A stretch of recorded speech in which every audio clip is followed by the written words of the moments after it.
ఓం శ్రీ మాత్రే నమః. అందరికీ నమస్కారం అండి. వృషభ రాశి వారికి ఏప్రిల్ 18, 19, 20 తేదీల్లో వారి యొక్క జాతక ఫలితాల ప్రకారం మీకు ఖచ్చితంగా జరిగేది ఇదే. ఈ రాశి వారు ఎక్కడున్నా సరే అర్జెంటుగా ఈ వీడియోని అయితే వినండి. 2 పెద్ద శుభవార్తలు అయితే మీరు వినబోతున్నారు. వీటిని వదిలితే మాత్రం మళ్ళీ మీరు జన్మలో దక్కించుకోలేరు. ఈ రాశి వారికి ఈ వీడియో మీ కంట పడింది అంటే గనుక ఈశ్వర్య అనుగ్రహం మీ నందు ఉంది కాబట్టి ఈ వీడియో మీ కంట పడిందని చెప్పుకోవచ్చు. వీడియోని ఎక్కడా కూడా స్కిప్ చేయకుండా చివరి వరకు చూసే ప్రయత్నం అయితే చేయండి. అప్పుడే మీకు పూర్తి వివరాలు అనేవి తెలుస్తాయి. ఇక ఆలస్యం చేయకుండా వీడియోలోకి అయితే వెళ్ళిపోదాం. అలాగే ఈ వీడియో చూసే ముందు ఓం నమ శివాయ అని కామెంట్ చేయండి. ఈ వీడియోకి ఒక చిన్న లైక్ ఇవ్వడం వల్ల మరికొంతమంది ఈ రాశి వారికి ఈ వీడియో చేరే అవకాశం ఎక్కువగా ఉంటుంది. అంతేకాకుండా మాకు కూడా కొంచెం మోటివేషనల్గా ఉంటుంది. ఇప్పుడు ఈ రాశి వారి గురించి మనం గతం గురించి మాట్లాడుకుంటే కూడా జరగబోయే దాని గురించి మాట్లాడుకుందాం. ఈ యొక్క ప్రస్తుతం గురించి కూడా జరగబోతున్నటువంటి నష్టాలేంటి, వచ్చే అదృష్టాలేంటి, రాబోయే అదృష్టాలు మళ్ళీ వెనక్కి వెళ్ళబోతున్నాయా, లేకుంటే మనం ఈ పనులు చేస్తే కనుక మనకి అదృష్టం దక్కుతుందా అనేది క్లియర్గా చెప్తాము. అందుకే ఈ వీడియో చివరి వరకు వింటేనే మేమేం చెప్తున్నామో మీకు పూర్తిగా అర్థమవుతుందండి. ఈ రాశి వారి యొక్క మానసిక స్థితి ఇప్పుడు పూర్తిగా ఎలా ఉంది అంటే కనుక ఏది ఏమైనా సరే కష్టపడదాము, కష్టపడిన దానికి ఎంత వస్తుందో అంత రానివ్వు, చేసే పని చేసుకుంటూ పోదాము, దైవం ఏది నిర్ణయిస్తే విధి ఎలా రాసిపెట్టి ఉంటే అలాగే జరుగుతుందని చెప్పి ఒక రకమైనటువంటి మానసిక స్థితిని స్థిరంగా ఉంచుకుని చేసేటటువంటి వృత్తి పట్ల శ్రద్ధను పెట్టుకుని చాలా క్రమశిక్షణతో పనులు చేసుకుంటున్నారు ఈ రాశివారు అని చెప్పుకోవచ్చు. కానీ కొన్ని ఎవరైతే మన చుట్టూ ఉండేవారు ఉంటారో వారి యొక్క ఎఫెక్ట్స్ కూడా మన మీద అనేవి చూపిస్తూ ఉంటాయి. వీటి వల్ల ఏమవుతుంది అంటే గనక ఈ యొక్క రాశి వారి యొక్క జీవితంలో కొన్ని డిస్టర్బెన్స్ అంటే కొన్ని అంతరాయాలు అనేవి జరగబోతున్నాయి. ఎందువల్ల జరగబోతున్నాయి అంటే గనక చేస్తున్నటువంటి కష్టం ఏదైతే ఉందో, వస్తున్నటువంటి రూపాయి ఏదైతే ఉందో, అది రూపాయి కానివ్వండి, 10 రూపాయలు కానివ్వండి, లేదంటే 1,00,000 రూపాయలైనా కానివ్వండి, ఈ సంపాదన ఏదైతే ఉందో ఈ యొక్క సంపాదన అనేది గుట్టుగా దాచుకునేది ఈ యొక్క రాశి వారిలో లేదు. ఇలా గుట్టుగా దాచకుండా ఎవరి దగ్గర దాచాలో వారి దగ్గర దాచకుండా, ఎవరి దగ్గర మాట్లాడకూడదో వారి దగ్గర బట్టబయలు చేస్తున్నారు. దీని కారణంగా జరుగుతుంది ఏంటి అంటే గనుక ఇక్కడ వీరి యొక్క సంపాదన ఎవరైతే కళ్ళ ముందు చూస్తున్నారో, వీరి యొక్క కష్టాన్ని కళ్ళ ముందు చూస్తున్నారో వీరిని దోచుకునే ప్రయత్నం చేస్తున్నారు. అది కూడా వీరికి తెలియకుండా. అది ఎలా అంటే గనుక అక్కడే మీ రాశికి కొంత చెడు ఎఫెక్ట్ అనేది పడుతుంది. అది మీరు కంప్లీట్గా చాలా అర్థం చేసుకోవాలి. చుట్టూ ఉండే వాళ్ళు కూడా చాలా మంచి వాళ్ళు అని భ్రమపడద్దు.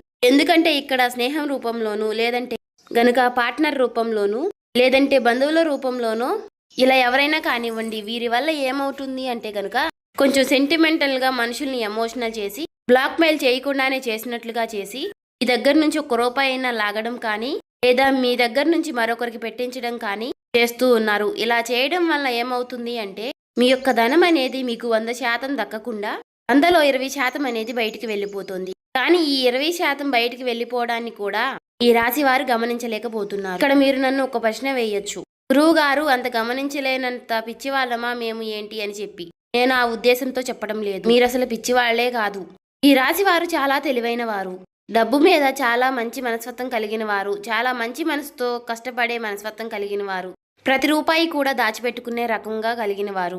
కానీ ఇక్కడ మనకి ఏదైతే లక్ష్మీదేవి మన దగ్గరికి వస్తున్నప్పుడు దాన్ని మనం భద్రంగా గుప్పెట్లో దాచిపెట్టుకోవాలి. గుప్పెడు విప్పి 10 మందికి చూపిస్తే గనుక నరదిష్టి అనేది ఒకటి ఉంటుంది. ఈ నరదిష్టి అనేది మనల్ని కాలుస్తుంది. అది మనకి ఒక తెలియకుండానే మనల్ని నాశనం చేస్తుంది. తీరా పూర్తిగా చేజారిపోయినాక అయ్యో అని ఆకులు పట్టుకుంటే ఏమీ ఉపయోగం ఉండదు. కాబట్టి చుట్టూ ఉండేవారిని మాత్రం తేలికగా నమ్మవద్దు. వారి కోసం 1 రూపాయి అయినా సరే ఎట్టి పరిస్థితుల్లోనూ ఖర్చు పెట్టవద్దు. ఇది బంధువుల రూపంలో అయినా, స్నేహితుల రూపంలో అయినా, లేదంటే మీ దగ్గర పనిచేసేవారు ఎవరో ఒకరు ఉంటారు కదా, వారినైనా సరే మీరు నమ్మవద్దు. ఒక్క పాయింట్ కనుక మీరు గుర్తు ఉంచుకుంటే లైఫ్లో మీరు చాలా వరకు ఎదుగుతారు. ఇది మొదటి విషయం. ఇక రెండో విషయం ఏమిటి అంటే గనుక రాశి వారికి ఉన్నటువంటి చాలా మైనస్ పాయింట్ ఏమిటి అంటే అతి కోపం. ఈ యొక్క అతి కోపం వలన చాలా మంది శత్రువులు వీరికి జీవితంలో ఉంటున్నారు. వీరికి కోపం వచ్చినప్పుడు ఏంటి అంటే ఆ కోపాన్ని కంట్రోల్ చేసుకోవడం లేక మనం ఎక్కడున్నాము, మన చుట్టూ ఎవరున్నారు, మనకంటే పెద్దవాళ్ళు ఉన్నారా లేక మనకంటే చిన్నవాళ్ళు ఉన్నారా, మనం ఇప్పుడు ఏ సిచ్యువేషన్లో ఏ మాట మాట్లాడాలి అనేది కూడా గ్రహించకుండా కోపం అనేది బయటికి వ్యక్తపరిచేసి ఎదుటివారి మీద చాలా కోపంగా పెద్దగా అరుస్తూ ఉంటారు. ఈ విధంగా అరవడం వలన ఆ కాసేపు మీ కోపాన్ని బయట పెట్టి చూపించేసుకుంటూ ఉంటారు. దీని వలన మీరు చాలా వరకు కూడా మీరు అనుకున్నటువంటి మీ చుట్టూ ఉన్నటువంటి మీ మనుషులైనటువంటి వారిని మీరు దూరం చేసుకుంటూ ఉంటున్నారు. అనుకున్న వాళ్ళు ఎవరైతే ఉన్నారో వారు కూడా మీకు దూరం అయ్యే అవకాశాలు ఎక్కువగా ఉంటాయి.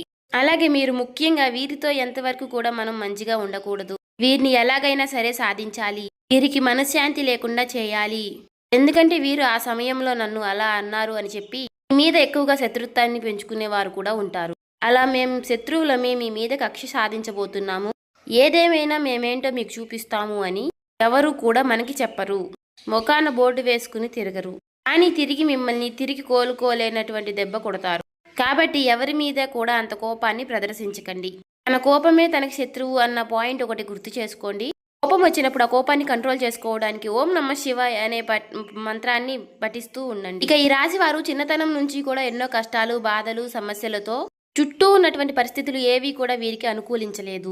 నా అనుకున్న వారే వీరిని స్వార్థం కోసం వాడుకుని వీరిని అనేక రకాలుగా కష్టాలకు గురిచేసి, ఎన్నో రకాలైనటువంటి మానసికమైనటువంటి వేదలకు గురిచేసి, వీరిని ఒక ఎమోషనల్గా టార్చర్ చేసి, వీరి యొక్క కష్టాన్ని వీరిని డబ్బు రూపంలో వాడుకున్న వారే వీరికి ఎక్కువగా ఉంటారు. దీని కారణం ఏం జరుగుతుంది అంటే గనుక ప్రేమకు వీరు దూరం అవుతారు. వీరికి తల్లిదండ్రుల ప్రేమ అంతగా దొరకదు, తోడుబుట్టువుల ప్రేమ అంతగా దొరకదు. ఇప్పటికీ కూడా ఇక బయట స్నేహితులతో ఎక్కువ అటాచ్మెంట్గా ఉండటం, స్నేహితులతోటి ఎక్కువగా పరిచయాలు పెంచుకోవడం, మంచి అయినా చెడు అయినా సరే ఎక్కువగా చెడు ఆకర్షిస్తుంది అని అంటారు. అలా చెడు ఆకర్షించి కొంతమంది వారి లైఫ్లు స్పాయిల్ చేసుకున్న వారు కూడా రాశి వారిలో ఎక్కువగా ఉన్నారు. ఎందుకు ఈ మాట చెబుతున్నాను అంటే కనుక ఏది ఏమైనా సరే మనం ఎప్పుడూ కూడా ప్లస్ పాయింట్లే చెప్పుకోకూడదు, అప్పుడప్పుడు మైనస్ పాయింట్లు కూడా చెప్పుకోవాలి. ఎవరైనా సరే బయట వాళ్ళు మనల్ని పొగుడుతూ ఉంటారు, అంతే గనక మనల్ని మనవారైతేనే తిడతారు, ఒక మాట అనగలుగుతారు. ఎందుకు అంటే చిన్నతనం నుంచి కూడా మన అమ్మా నాన్న మనల్ని తిట్టి కొట్టే పెంచుతారు. ఎందుకంటే మీరు మంచి ఏంటో చెడేంటో తెలుసుకోవాలి, అప్పుడు దారి వైపు అడుగు పెట్టకూడదు అన్న ఉద్దేశంతో. అలాగే ఇప్పుడు ఈశ్వరుడు కూడా నా చేత పలికించారు అంటే దాని అర్థం మీరు మంచిని గ్రహించాలి అని. ఇక్కడ ఇప్పుడు మీరు తెలుసుకోవాల్సింది కూడా చెడు అనేది అంతే చాలా తొందరగా ఆకర్షిస్తుంది, చాలా ఆలస్యంగా అర్థమవుతుంది. మీ యొక్క చెడు స్నేహాలు ఏంటి అంటే కనుక చాలా త్వరగా అట్రాక్ట్ చేసుకుని మిమ్మల్ని కూడా చెడు మార్గంలో నడిపించే ప్రయత్నం చేస్తాయి. కాబట్టి ఈ మనసుకి ఇది తప్పు అని తెలిసినప్పుడు ఆ తప్పు మీరు చేయకుండా ఉంటేనే మంచిది. చాలా కష్టపడుతున్నారు, మన వాళ్ళు ఎవరో పరాయి వారు ఎవరో కూడా తెలుసుకున్నారు, ఎవరి వల్ల నష్టం జరిగింది, మనం ఎదుగుతున్నాము అంటే మనల్ని చూసి ఎవరు అయితే ఏడుస్తున్నారు అని కూడా తెలుసుకున్నారు. మరి అలాంటప్పుడు మన కష్టాన్ని మనం ఎందుకు దూరం చేసుకోవడం? ఏదైనా కానీ ఒక దుర్వ్యసనానికి అలవాటైనప్పుడు ఆ దుర్వ్యసనం వల్ల తర్వాత మనం ఎంత మూల్యం అనేది చెల్లించవలసి వస్తుంది అనేది కూడా మీరు ఒక్కసారి ఆలోచించుకోవాలి. కుటుంబ విషయానికి వస్తే ఈ రాశి వారి కుటుంబంలో చాలా స్ట్రిక్ట్ గా ఉంటారు. అంటే ఏదేమైనా కూడా బయట వాళ్ళతో ఏ విధంగా అయితే ఉంటున్నారో కుటుంబంతో కూడా అదే విధంగా ఉంటారు. ఎప్పుడూ కూడా కరెక్ట్ అనిపించుకోదు. మన కుటుంబంతో మనం ప్రేమగా ఉండాలి. మనకి మంచి జరిగినా చెడు జరిగినా మనతో పాటు తోడుగా ఉండేది మన కుటుంబమే. అటువంటప్పుడు కుటుంబం అనేది మనకి ఎప్పుడూ కూడా ఒక వెన్నుముక లాంటిది. అటువంటప్పుడు బయట ఉండే కోపాలు, బయట ఉండే ఆవేశాలు, బయటపడిన బాధలు, ఉద్యోగాల్లో ఉండే స్ట్రెస్లు, వ్యాపారాల్లో ఉండే నష్టాలు, వారి మీద కోపాలు అన్నీ తెచ్చి కుటుంబం మీద రుద్దకూడదు. ముఖ్యంగా మగవాళ్ళకి ఈ విషయం చెప్పాలి. ఎందుకు అంటే గనుక చాలా మందిని ఈ యొక్క రాశి వారిని గమనించినట్లయితే గనుక ఎక్కువగా పదే పదే అరుస్తూ ఉంటారు, ఇంట్లో ఎక్కువగా కోప్పడుతూ ఉంటారు, చిన్నపిల్లల మీద కూడా అరుస్తూ ఉంటారు. ఎందుకంటే వారి స్ట్రెస్ అనేది ఎక్కువగా మైండ్లో ఉంటుంది. కానీ ఆ స్ట్రెస్ని మీరు కంట్రోల్ చేసుకుంటే గనుక మీకు తిరుగు ఉండదు. మానసిక స్థితి అనేది భగవంతుడు మనకి ఇచ్చారు. కాస్త నిదానంగా ఉండడం, కాస్తంత ఓర్పుగా ఉండడం. ఒకరిని అనేటప్పుడు మనం ఎవరిని అంటున్నాము, ఎందుకు అంటున్నాము, మనం అనడానికి వారు చేసినటువంటి తప్పు ఏమిటి, మనం ఈ మాట అంటే వారు ఎంత బాధపడతారు అని విషయాన్ని కూడా ఆలోచించుకుని అనాలి. అలా ఆలోచించగలిగే శక్తి అనేది మీకు రావాలి. ఎందుకంటే ఋషభం అంటే ఏంటి? ఎద్దు ఎన్ని కష్టాలు పడుతుందో, ఎన్ని బాధలు పడుతుందో, ఎన్ని సమస్యలు పడుతుందో అన్నీ మీరు చూసే వచ్చారు. ఎన్నో పనులకు వెళ్ళారు, ఎంతమందో మనుషుల్ని చూశారు, మంచి చూశారు, చెడు చూశారు. కానీ మీరు చాలా కఠినమైనటువంటి మానసిక స్థితిలో పెరిగినవారు. అలాగే మీకు ఏదైనా సరే తట్టుకునేటటువంటి గుండె ఉంటుంది. ఈ రాశి వారిని ముఖ్యంగా మగవారిని గమనించినట్లయితే గనుక శరీరం కూడా చాలా గట్టిగా దృఢంగా ఉంటుంది. ఈ రాశి వారు ఆడవాళ్ళు కూడా మానసికంగా చాలా బలంగా ఉంటారు. కానీ కాబట్టి మీకులాగానే అందరూ ఉంటారు అనుకుంటే మాత్రం తప్పవుతుంది. ఒక మాట ఎదుటి వారిని మనం వెంటనే హర్ట్ చేసేటట్టుగా, వారిని నొప్పించేటట్టుగా, అంటే వారి కళ్ళల్లో నీళ్ళు వచ్చేసేలాగా అలా ఎప్పుడు కూడా మాట్లాడకూడదు, చేయకూడదు. అలా చేయడం వల్ల ఏమవుతుంది అంటే ఇప్పుడు ఈ జన్మలో చేసినటువంటి కర్మానుకారం ఈ జన్మలోనే పడాలి అంటారు కదా. కర్మ ఫలితం అనేది ఈ జన్మలోనే అనుభవించే విధంగా ఉంటుంది. కాబట్టి ఎదుటి వారిని ఎప్పుడూ కూడా మానసికంగా కానీ శారీరకంగా కానీ నొప్పించకండి. ఈ విషయాన్ని అయితే తెలుసుకోండి.